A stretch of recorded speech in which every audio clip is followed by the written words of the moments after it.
नमस्कार, आदाब। प्रोग्राम शख्सियत में आपका स्वागत है। मैं हूं समीना। तराशना है मुझे फिक्र जुस्तजू से आपको, तराशना है मुझे फिक्र जुस्तजू से आपको, तहजीब का दामन है जिसे अपने अंदाज में बहने दो। ऐसे ही अंदाज और तहजीब के नुमाइंदे जिनकी शख्सियत के हैं कई रंग। मोनो एक्ट म्यूजिकल प्ले है जिनकी खास पहचान। मारूफ और मकबूल संगीतकार, अभिनेता, निर्देशक और गायक।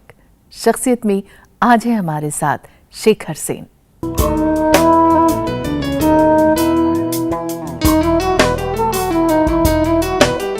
बात हो कबीर की। जाको राखे साइयां मार सके ना कोई, अरे बाल ना बांका करी सके जो जग बैगी होवे। जिक्र हो महाकवि सूरदास का। मैं नहीं यादें हों स्वामी विवेकानंद जी की। इन्हें किताबों से निकालकर मंच और पर्दे पर लाने की कामयाब कोशिश का दूसरा नाम है शेखर सेन। पेशे से मशहूर व मारूफ संगीतकार, अभिनेता, निर्देशक और गायक। अगर तुम हो तो ये क्यों है, अगर तुम हो तो ये क्यों है। पैदाइश रायपुर छत्तीसगढ़ की रही और माता पिता दोनों संगीतज्ञ थे। ऐसे में घर परिवार में संगीत का माहौल रहा और यूं बचपन से ही संगीत विरासत में मिला। हिंदी साहित्य से उनका लगाव उनकी जिंदगी का मकसद बना और पंडित नरेंद्र शर्मा और धनवीर भारती जी के साथ उनका जुड़ाव उन्हें अपनी मंजिल के और करीब ले गया। हिंदी साहित्य की इन कृतियों को ज़बानी याद करना एक बहुत बड़ा हुनर है जो शेखर सेन की बेपनाह मेहनत के बाद उन्हें हासिल हुआ। आज पूरी दुनिया में मोनो एक्ट म्यूजिकल प्ले से शेखर सेन की खास पहचान है। इन्होंने हिंदी साहित्य की मध्यकालीन युग के कवियों पर कई बेशुमार मोनो एक्ट म्यूजिकल प्ले पेश किए हैं। शेखर सेन की ये प्रस्तुतियां समाज की दशा और दिशा की झलक को पेश करती हैं। साथ ही हर पल कुछ नया करने की जुस्तजू शेखर सेन को और फनकारों से जुदा करती है। मोको कहाँ ढूंढे रे बंदे, मैं तो तेरे पास में, ना मैं देवल ना मैं मस्जिद, ना काबे कैलाश में। कहे कबीर सुनो भाई साधो, कहे कबीर सुनो भाई साधो, सब श्वासों की श्वास में। शेखर सेन को उनके इस अद्भुत और अनोखे प्रयास के लिए कई अवार्ड से नवाजा जा चुका है। अरे हमारी बहुत जमती थी श्याम सखा से, हमने कई दिवास। राधा जी को आप संभालो, हमको बस आराधना दे दो। ओ मैया कब ही बढ़ेगी चोटी, ओ मैया कब ही बढ़ेगी चोटी। आज की तारीख में उस समाज में घटित होती घटनाओं पर पैनी नजर रखने के साथ साथ अपनी प्रस्तुतियों में उनके लिए जगह बनाते हैं और उनकी कोशिश है कि उनकी इन प्रस्तुतियों से समाज और उसमें रहने वाले उस दर्द को समझ सकें जो आज के दौर में कहना समझना मुश्किल है। कबीरा जब पैदा हुए जगह से हम रोए,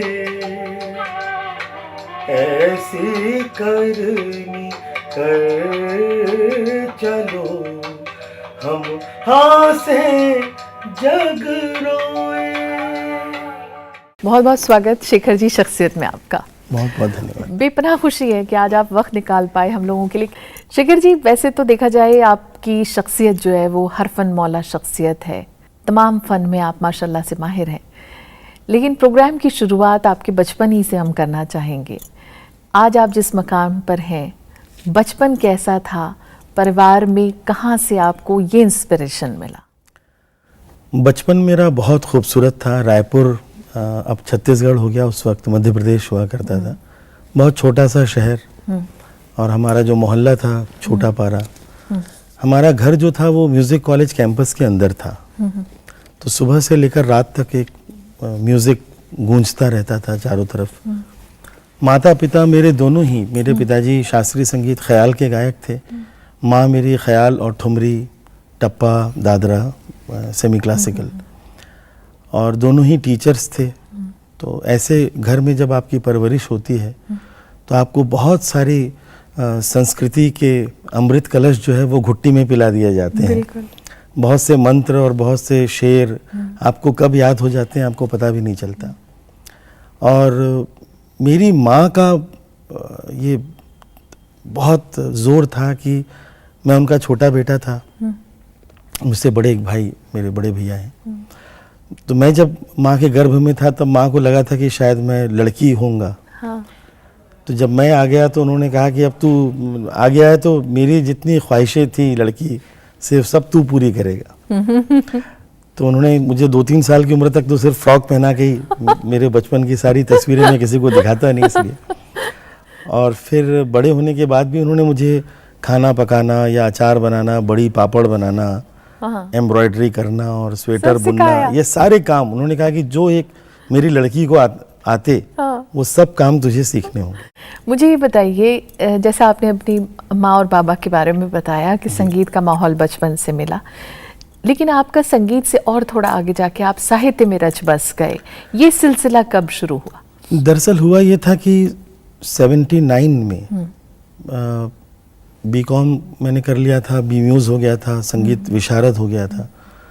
तो हम आ गए मुंबई, क्योंकि कलाकार बनने के लिए उस वक्त एक ही ठिकाना होता था कि अगर आपको कलाकार बनना है।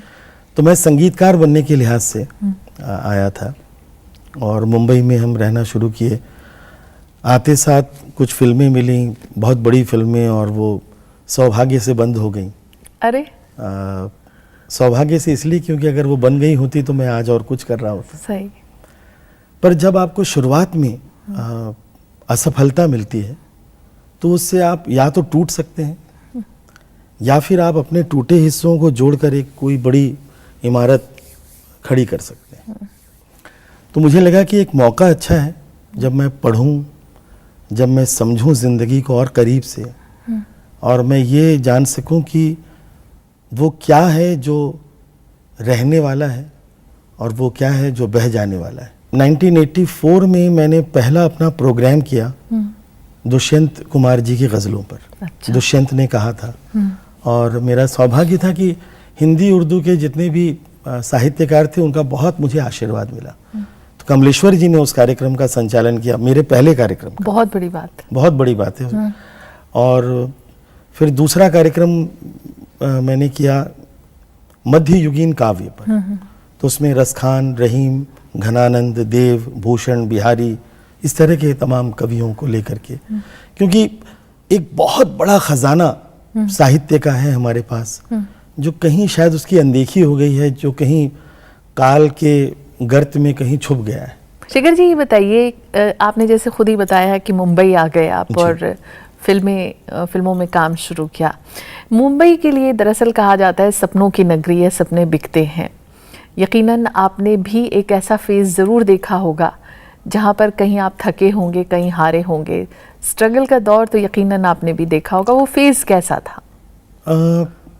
बहुत अच्छा फेज़ था, और काफ़ी दिनों तक, क्योंकि मेरे वालिदैन जो थे दोनों नौकरी पेशा थे, और मेरे पिताजी वाइस चांसलर रहे, और वाइस चांसलरशिप में आपको तमाम अपनी पुरानी नौकरियों से त्यागपत्र देना पड़ता है। तो वो भी बेरोज़गार होके आ गए। तो कमाने वाली मेंबर केवल हमारी मदर थी। हाँ। और हम 2 भाई और मेरे पिताजी, हम तीनों मुंबई में रहते थे। 600 रुपये मेरी माँ अपनी तनख्वाह में से भेजती थी मुंबई। उस 600 में हमें घर भी चलाना होता था, बिजली का बिल, तमाम चीज़ें। तो वो पैसे तो 5-6 दिन में खर्च हो जाते थे। इज्जत के साथ पैसे कमाना बड़ा मुश्किल होता है। तो हम लोग हर रविवार को हम चले जाते थे गुरुद्वारों में और शब्द गाते थे सर पे रुमाल बांध के, और वहीं लंगर में खाना भी खा लेते थे। इतना खा लेते थे कि रात को खाना न पड़े। तो उस तरह से फिर कहीं अगर किसी ने कहा कि भाई तुम गाने आ जाओ, तुम्हारी रचनाएं सुनेंगे और फिर उसके बाद फिर खाना भी खाएंगे, तो वो हम सोचते थे कि बिल्कुल चले जाएंगे, अगर खाना मिल रहा है तो बिल्कुल चले जाएंगे। आपको वन मैन थिएटर टीम कहा जाता है और जो कुछ हम लोगों को भी देखने का मौका मिला वो बेहद हसीन है। ये कॉन्सेप्ट आपने कब सोचा, कैसे सोचा और सिर्फ यही करने का क्यों सोचा? देखिए, नाटकों में आने के पहले मेरे 1200 से ज़्यादा गाने के प्रोग्राम दुनिया भर में हो चुके थे, अमेरिका, यूरोप और हर तरफ, हिंदुस्तान में। और मेरे 200 से ज़्यादा सीडीज़, नॉन फिल्म रेपर्टायर जो होता है, वो रिलीज़ हो चुके थे। पर मेरी एक आदत थी कि मैं हमेशा आत्मविश्लेषण बहुत करता हूँ। मैं हमेशा प्रोग्राम के बाद सोचता था कि क्या वाकई इसका असर हो रहा है, लोगों पर वो लोगों इतना पर। इम्प्रेशन डाल रहा है। माँ को जननी कहे पर मुझे तो हर जनानी माँ दिखे। माँ बड़े कठोर थे, माँ एकदम कड़क कड़ा। अब गरीब बाप के पास कड़क होए के अलावा उचारा भी का, और हम ठहरे फक्कड़। गरीब की दौलत होती है ओकरी फक्कड़ी, तो फक्कड़ हमरा चोला और फक्कड़ हमरी बोली। तो अम्मा एक दिन बोली, एक कबीरा जाके सूत पर रंगवा दे। 5-6 बरस के रहे होंगे हम, उठाया सूट और पहुंच गए रंगरेज चचा के घर। ए चचा, रंग गए सूट के। चचा बोले, अरे कहाँ जा बिटवा, तनी हथवा का काम निपटा ले। कलाकार का के जीवन का उद्देश्य यह है कि वो इंसान को एक बेहतर इंसान बनाए।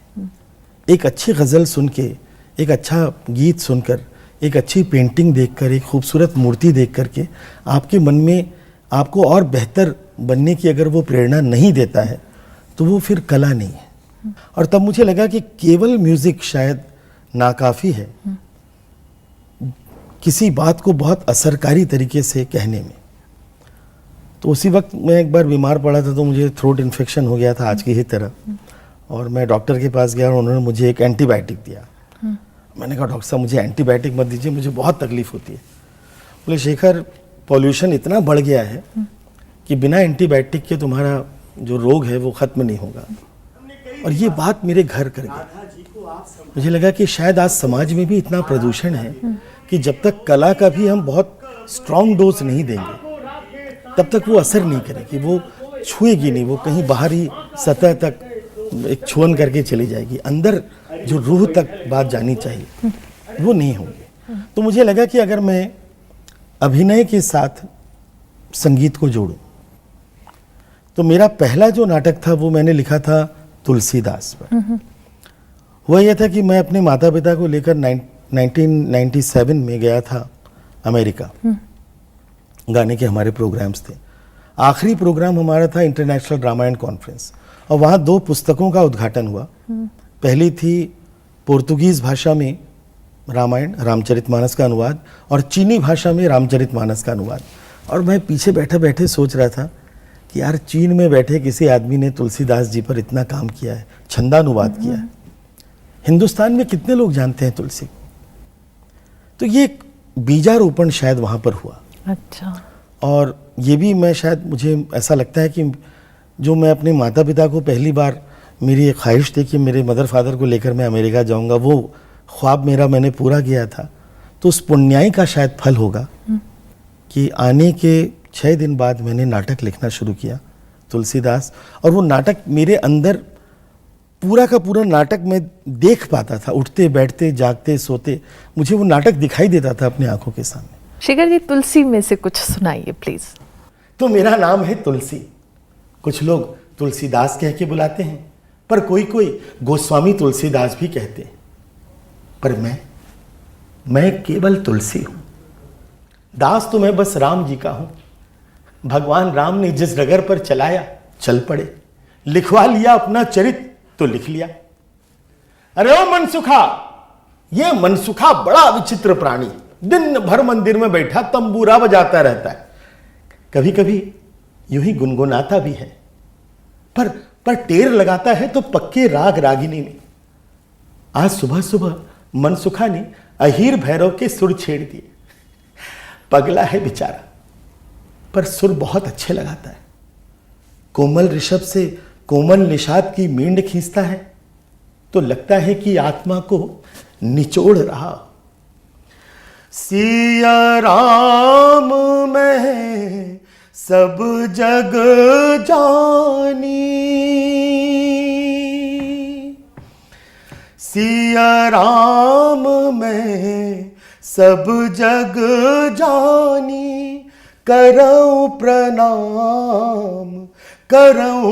प्रणाम जोरी जोग पानी। बहुत ही खूबसूरत, बहुत सुंदर, बहुत दिल खुश हो गया। शेखर जी, कुछ आपके अपने हैं जिन्होंने सारी जिंदगी के आपके संघर्ष को बेहद करीब से देखा और आपको बढ़ते हुए देखा, उन्होंने अपनी राय का इजहार किया है, आपको दिखाते हैं उनका क्या कहना रहा। आइए देखते हैं।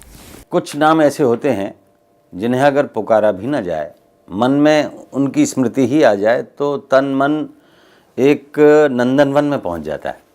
उनमें से एक हैं शेखर सेन, बड़े प्यारे व्यक्तित्व के धनी, इस समय भी मुस्कुरा रहे हैं, मेरे बड़े आत्मीय हैं। पहली बार इनसे मेरी मुलाकात सन 2003 में हुई थी सूरीनाम के विश्व हिंदी सम्मेलन में, और तय ये था कि ये कबीर पर एक अभिनय करके दिखाएंगे। लोग बड़े सशंकित थे जिन्होंने इन्हें पहले नहीं देखा था कि एक आदमी 2 घंटे तक कैसे अपनी बात कह पाएंगे। और आप यकीन मानिए कि सूरीनाम के निवासी, सूरीनाम के हिंदी भाषी और सारे के सारे हमारे प्रतिनिधि अगले दिन नहीं, उससे अगले दिन नहीं, आज तक उस प्रस्तुति की प्रशंसा करते हैं। तुलसी पर उन्होंने लिखा, विवेकानंद पर उन्होंने लिखा, और उनकी खूबी ये है कि एक ही व्यक्ति के अंदर कई सारी अकादमियों का कार्य है। वही संगीत नाटक एकेडमी है, वही भाषा एकेडमी है, और वही समाजशास्त्र के ज्ञाता हैं। मेरी खूब सारी शुभकामनाएं शेखर जी के प्रति कि उनका हर नाटक 10,000 प्रस्तुतियों से पहले तो रुके ही नहीं, और देश नहीं विदेश के सारे भाषा प्रेमी और संप्रेषण में निष्णात लोग इनका आनंद लें। शेखर भाई नमस्कार।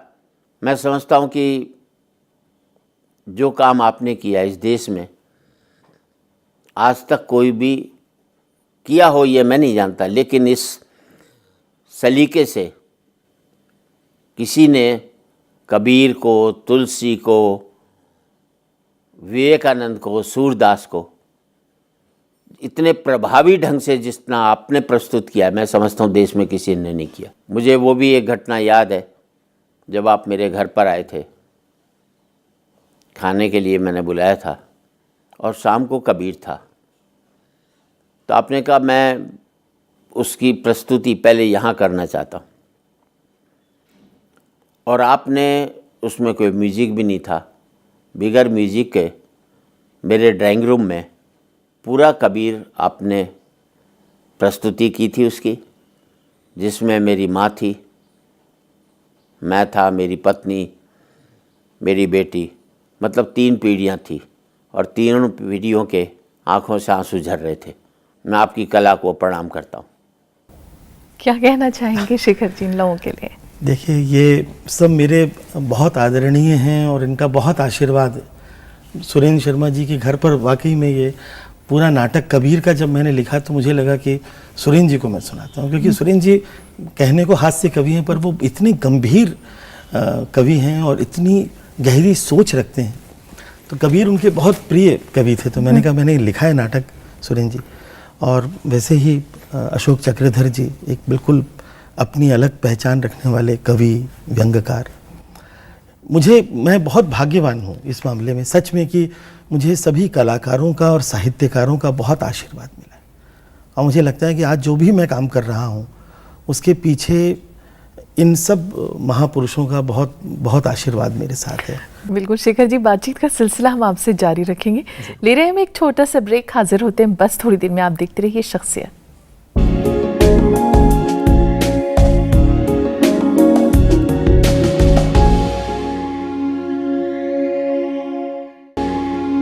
और ब्रेक के बाद शख्सियत में आपका एक बार फिर स्वागत है। शख्सियत में आज हैं एक हरफन मौला शख्सियत शेखर सेन। शेखर जी, मुझे ये ज़रूर बताइए कि जब आपने इस तरह का तजर्बा किया तो जो एक कहते हैं ना रिएक्शंस किस तरह के मिले शुरुआत में? रिएक्शंस बहुत ही अच्छे मिले। बॉक्स ऑफिस पे मैं टोटली फेल्योर था। हाँ। 1 साल तक तो ये नौबत आ गई थी कि हमारी श्रीमती जी के सारे गहने मुझे गिरवी रखने पड़ गए, बेचने पड़े, और अल्टीमेटली ये हालत आ गई कि शायद मकान भी बेचना पड़े, क्योंकि नाटक करने का खर्च बहुत है। पर जो लोग आते थे, मुझे याद है हमारे दूसरे या तीसरे शो में हेमा मालिनी जी आई, और वो आई ग्रीन रूम में मिलने। मुश्किल से शायद 40-50 लोग ही टिकट खरीद के आए थे, उसमें से एक वो भी थी। और उन्होंने मुझे पहला जो जुमला कहा कि Shekhar, for the first time in my life I felt that I should have brought my mother with me, she should have seen it, so when is your next show? मैंने कहा next week. She came with her mother, so that gave me confidence कि कलाकारों को मेरी बात पहुंच रही है, उनको अच्छा लग रहा है। हाँ, कम है। फिर मुझे मेरी पत्नी ने कहा कि भाई तुम हीरा बेचने निकले हो तो हर आदमी थोड़ी हीरा खरीदेगा, ज़्यादा जो ग्राहक होते हैं वो अमेरिकन डायमंड के होते हैं। आप सिर्फ डायमंड के बाजार में लेके आप बैठ गए। तो मेरी वाइफ ने मुझे काफ़ी संबल दिया। हाँ। बहुत उनका, मेरे परिवार का मुझे बहुत साथ मिला। मुझे ये बताइए शेखर जी, जैसे आपकी बहुत सारी प्रस्तुतियां रही हैं जो काबिले ज़िक्र हैं, कुछ ऐसी प्रस्तुतियां अपनी ज़िंदगी में होती हैं जहां आपको चुनौतियों का सामना करना पड़ता है ऐसी कोई प्रस्तुतियां जहां आपको लगा कि ये एक चुनौती है? 1985 में मैंने एक प्रोग्राम किया था पाकिस्तान का हिंदी काव्य, जो बिल्कुल एक साहित्यिक और सांगीतिक कार्यक्रम था। क्योंकि मेरे लिए एक बहुत बड़ी चुनौती ये थी, मेरे जो पूर्वज थे वो ईस्ट बंगाल से आए थे, ढाका से। मैं जब पैदा हुआ तो मेरी दादी से जब मैं कहता था दादी चलो हम लोग गांव जाएंगे, बोले बेटा वो कुछ पासपोर्ट लगता है उसके लिए। अच्छा। मुझे लगा मेरे गांव जाने के लिए पासपोर्ट क्यों लगता है? एक बचपन का एक वो सवाल मेरे को बहुत झिंझोड़ता रहा। तो जब मैंने प्रोग्राम करने की शुरुआत की, मैंने कहा भाई देश अलग हो सकता है पर भाषा कैसे अलग हो सकती है, तहजीब कैसे अलग हो सकती है। और आप ये देखें कि जिस वक्त सरहद के दोनों तरफ नफरत के शोले जल रहे थे, उस वक्त ये स्नेह के अंकुर भी और प्रेम के अंकुर भी दोनों तरफ फूट रहे थे। तो इस तरह के, अब देखिए उसमें जमालुद्दीन आली साहब का एक दोहा कि साजन हमसे मिले भी लेकिन ऐसे मिले कि हाय, जैसे सूखे खेत पे बादल बिन बरसे उड़ जाए। वाह। या सहबा अख्तर का एक दोहा आपको सुना रहा हूँ कि बांसुरी हाथ में पकड़े मुंह पर छिड़के नीला रंग, और सभी कृष्ण बने तो राधा नाचे किसके संग। मुझे लगता है कि कलाकार को निर्भीक होना चाहिए, झूठा नहीं होना चाहिए, और अगर उसके पास उसका सत्य है और उसकी आत्मा उसको कहती है कि ये सत्य है और इससे किसी का अहित नहीं होगा, तो सत्य पर अडिग रहने की हिम्मत, वो साहस उसके अंदर होना चाहिए। शेखर जी, कुछ और आपके अपने हैं जिन्होंने अपनी राय का इजहार किया है, आपको दिखाते हैं उनका क्या कहना रहा। जी जी, आइए देखते। नमस्कार शेखर दा, आप हमारे मित्र हैं, ये हम सब के लिए गर्व की बात है। और जिस तरीके से आप, मुझे लगता है नाटक दर नाटक, चाहे कबीर हो, चाहे तुलसीदास हो, चाहे विवेकानंद हो या वो साहब हो, मुझे लगता है इस हर नाटक में आप एक चीज़ को आगे बढ़ाने की कोशिश कर रहे हैं। एक एक कदम में रंग यात्रा आपकी जो है वो आगे बढ़ रही है। और जिस तरीके से आप सारी दुनिया में नाटक ले जा रहे हैं, हिंदी नाटक ले जा रहे हैं, हिंदी साहित्य को ले जा रहे हैं, हमारी यहाँ की बड़ी बड़ी पर्सनैलिटीज़ हैं, उनकी सोच को, उनके क्या कहते हैं ज्ञान को, उनके फलसफा को जिस तरीके से आप, मुझे लगता है पूरी दुनिया में उसका प्रसारण कर रहे हैं, ये बहुत ही एक तरीके के एक, मुझे लगता है एक इसका विशेष महत्व है आपके आने वाले सारे नाटकों के लिए, बाकी सारे क्या कहते हैं उपक्रम के लिए, जीवन के लिए मेरी ओर से बहुत ज़्यादा शुभकामना। शेखर जी नमस्कार, मैं आपसे, शायद आपको याद होगा, करीब 10-12 साल पहले मिली थी जब आपने कबीर पहली बार कमानी में किया था। जब मैंने देखा तो मैं इतना एक्साइटेड हुई थी कि कोई ऐसा कर भी सकता है। तब मैंने आपके और दोनों नाटक कमानी में करवाए थे, कबीर और तुलसी। जब मेरे फादर की डेथ हुई थी और उसके कुछ ही महीने बाद हम उनकी 90 इयर्स की सालगिरह मना रहे थे, तो हम बहुत चाहते थे शेखर जी आपने कि आप आए और विवेकानंद ऑडियंस के लिए करें 1 जनवरी को, तो आपने सब चीज़ें छोड़ के एकदम मुझे हाँ कर दिया। उस चीज़ के लिए हम हमेशा आभारी आपके लिए रहेंगे। और आपके जितने भी शोज़ हैं उसमें आपकी इंटरनल अच्छाई जो है वो हमेशा ऑडियंस को छू लेती है। आप इतनी उन्नति पर पहुंच गए हैं कि I really hope and wish that you reach even greater heights than you are doing now. क्या कहना चाहेंगे? वामन जी तो हमारे बहुत बड़े नाट्यकार हैं और इस समय NSD के निदेशक भी हैं। बहुत स्नेह इनका है। शोभा जी भी अपनी तरह से एक बहुत बड़ा उनका कला आंदोलन चल रहा है और उनका भी बहुत स्नेह, बहुत प्यार मुझे मिला है। तो चलते चलते शेखर जी एक गीत ज़रूर आपसे सुनना चाहेंगे जो आपको बेहद पसंद रहा हो, फिल्मों से जुड़ा हुआ कोई ऐसा गीत जो आपको अपने बेहद करीब लगता हो। बड़ा मुश्किल है क्योंकि ऐसे हजारों गीत हैं जो मुझे बहुत पसंद हैं। राम करे ऐसा हो जाए मेरी निंदिया तोहे मिल जाए, मैं जागूं तू सो जाए, मैं जागूं तू सो जाए। गुजर जाए सुख से तेरी दुख भरी रतियां, बदल लूं मैं तो से अखियां। गुजर जाए सुख से तेरी दुख भरी रतियां, बदल लूं मैं तो से अखियां। बस में अगर हो ये बतियां, मांगू दुआएं हाथ उठाए, मेरी निंदिया तोहे मिल जाए, मैं जागूं तू सो जाए, मैं जागूं तू सो जाए। मुझे लगता है हर कलाकार को जागते रहना चाहिए और अच्छी सकारात्मक भावनाएं समाज में फैलानी चाहिए ताकि समाज बहुत सुख की नींद सो सके। बहुत काम की बात शेखर जी और बहुत खूबसूरत बात और एक बहुत ही बेहतरीन मैसेज के साथ मैं आपका बहुत बहुत शुक्रिया अदा बहुत करना बहुत धन्यवाद समीना जी, बहुत आभार, बहुत शुक्रिया। तो शख्सियत में आज फिलहाल इतना ही। एक और खूबसूरत सितारे के साथ आपसे होगी जल्द मुलाकात। इजाज़त दीजिए, नमस्कार, आदाब।